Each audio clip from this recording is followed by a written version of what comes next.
Well, hello. Welcome to another session of Ask the Pastor. You're listening to 97.1 FM radio, Hope Radio. And we're having a conversation about intergenerational ministry, and we're continuing that. But first of all, introductions. I'm Jon Simpson, pastor at Mitchell Berean. I'm joined today by my friends here. I'm John Mulholland from WestWay Christian Church in Scottsbluff. And I'm Kiley Callaway from Northfield Church in Gearing. So, last time we were together, we heard a phenomenal catalyst of what brought you here. And I love I mean, my story's the same. I was a children's pastor. We were going into the community to places that most people wouldn't even step foot in. We were stepping over hypodermic needles and knocking on doors and opening the doors, and there they'd be laying, drunk and passed out. And we were trying to get their kids to what we called sidewalk Sunday school, and we would minister to them every Saturday, and then we would have 4 buses that would go into these communities and bus them back to church. And that's who we want to reach. That's who we want to minister to. But we had the same problem is, some of the church folks didn't want those kids around their kids. Right. And we saw a lot of great testimonies of people coming out of that environment and going back to school and breaking the cycle, so to speak, and God really doing something in their life. And so you had a similar story of that in youth ministry. So it kind of expound on that, of how that's kind of married to where you are today. Sure. So that from that initial moment of, man, what if I'm doing this wrong? Right. Right. I mean, there was probably a 12 or 14 month process of, first off, recognizing that I might be doing something wrong, and then trying to figure out what then did that need to look like, and then my intermediate step of what do I need to do if this other thing is my goal. What do I need to do from an intermediate step so that I can get there, but also I'm laying a good foundation. So when I hit that point, I'm launching into that.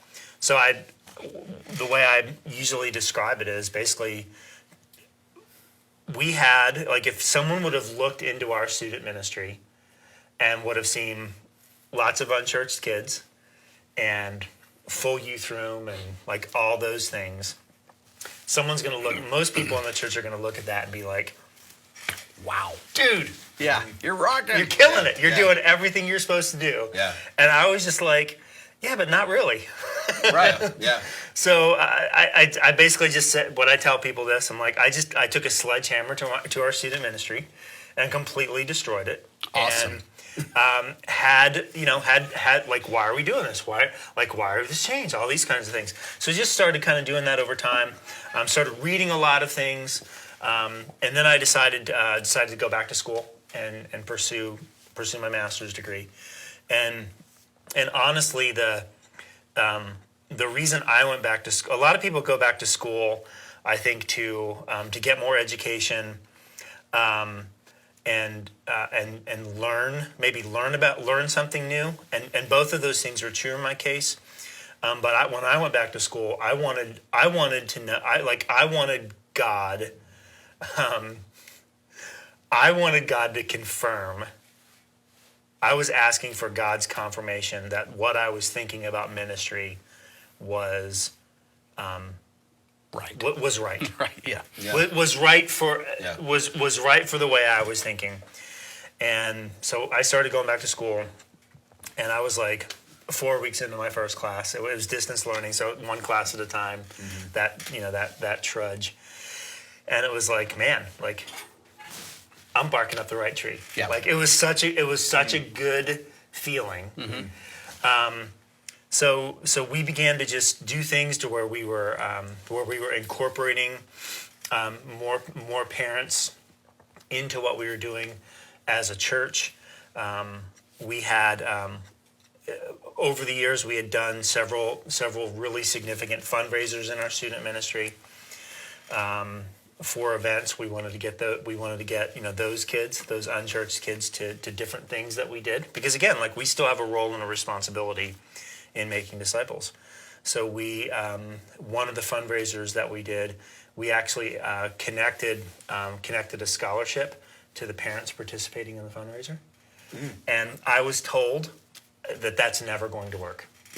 You will not get those parents into this building. And those people were wrong because those parents showed up.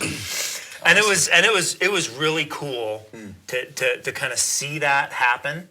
And then just over a period of time, I really felt like I was at that church for 6.5 years, and I felt like over a period of time that we had we just sort of had two different visions for what that looks like. And none of that, like, it was not a like, me leaving that church was not a bad thing. Right. I went to our lead pastor, and went to our elders, and I said, hey, this is what I'm thinking, this is what I'm feeling. And 2011 is gonna be my last year here. And they were gracious. They didn't tell me to get out. Sure. And then we moved to a church in Illinois, where I was able to more fully develop these ideas. Really think more about how are we equipping our leaders in our ministry for intergenerational ministry. Then we went to Minnesota, another step of continuing to hone this, I guess, my own contextualization of Deuteronomy 6 and what that looked like. And now you're the lead pastor. And now I get to do whatever I want. Now it's burnt. Yeah, right. Now I just say it and it happens. Yeah. No, but I think that was that's not true. I don't just say it and it happens. No, we understand. I just want to qualify for people at WestWay who are listening to this.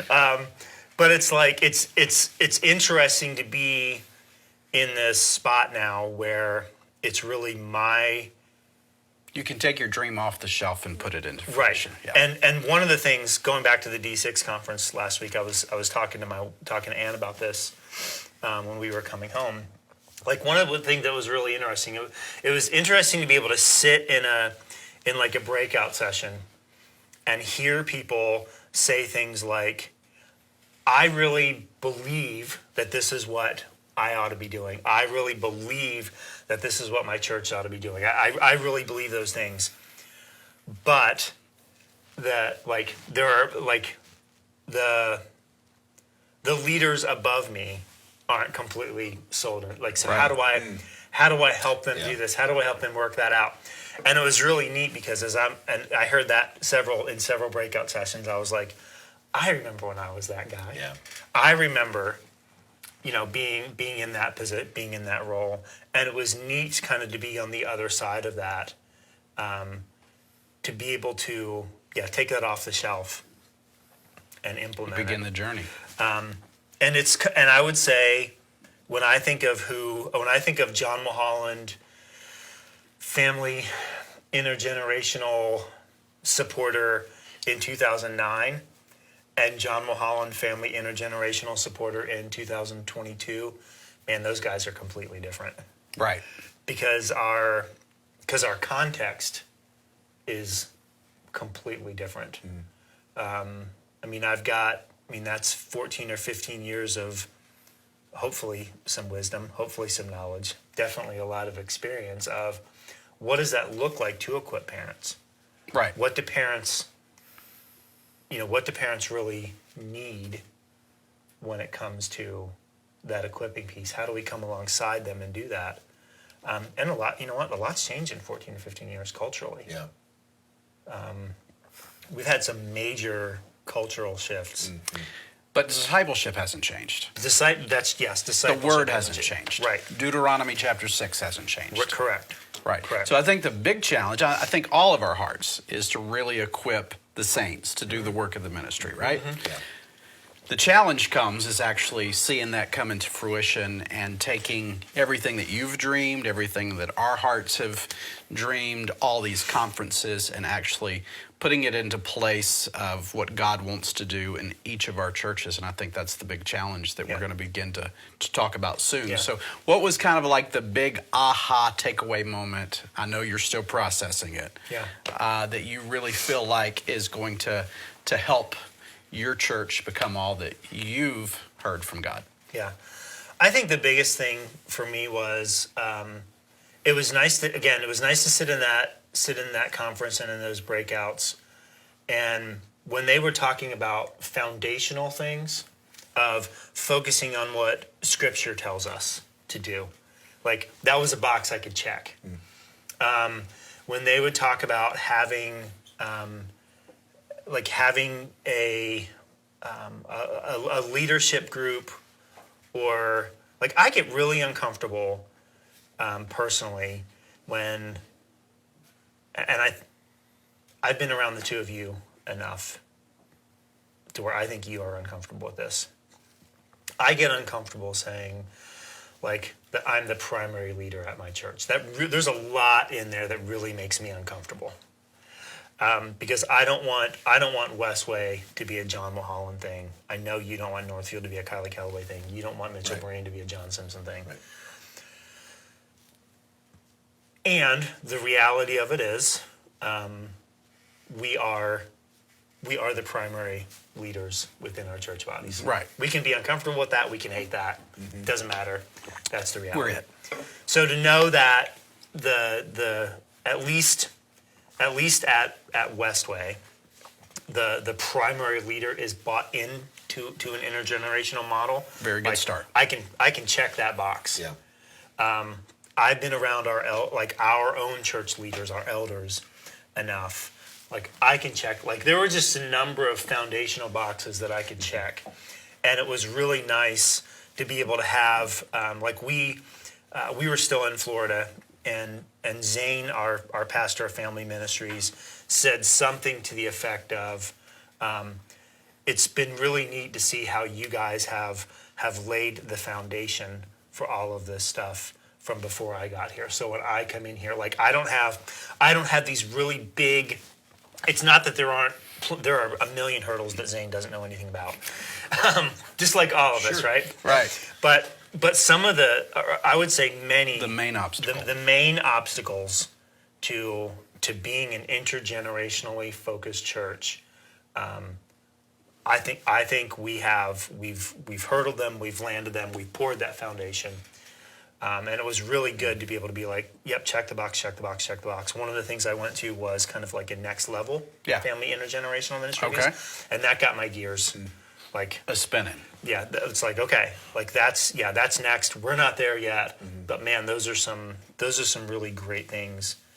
And don't ask me what they are because they're all written down. Right. I'm still processing. So what I love is that when this is implemented, I think what you just said about all three of our hearts begins to be true, because too many churches right now, you've got a personality that blows in, blows it up like you did with the youth ministry, and then when they leave, it just disintegrates. Right. And a true mark, I believe, of a great leader is to implement these things in the church to where when that leader steps out, the church still functions. There is no loss, but only growth. And I think this is a perfect model. Well, what's really neat, we were in Minnesota before we were here. One of the things that we brought, I think we're going into graduation season. We are. And typically the church graduation service looks like the students come up front. We give them you got it. You Here's nailed your it. gift. We give them a Bible, Yeah. and it's like, see ya, right? Good luck. Well, we started doing something where when seniors graduated, we asked the parents to write out a blessing for their children, and then share that blessing with their kids on Sunday morning. It's good. In front of our body. Like that's ownership, right? Yeah. That's like we're sending you out. We recognize who you are. The church, this past weekend, the church that we were at in Minnesota, where we brought that, they did a family blessing service for their graduates. The legacy lives on. And that was 5 years ago. That has, I'm the only. I don't think I'm going to take any credit for that beyond an idea. Right. And it was really cool to be able to see, they did that thing, and I was a part of that. And 5 years later, that still lives on. And deeper than that, when this model is implemented, the core legacy of one's faith goes from generation to generation. Right. And I was praying up here, Lord, what is the legacy that you want me to leave? That though I'm dead and gone and will never know it, that it still far exceeds my presence. And I think this is what this model does, is it leaves that legacy of faith, which is the most important foundation that we can leave our generation. Yes, well, we're out of time, so thanks for joining us again for another session on Hope Radio 97.1 FM. This is Ask the Pastor. We look forward to seeing you next time. Have a great week. God bless you.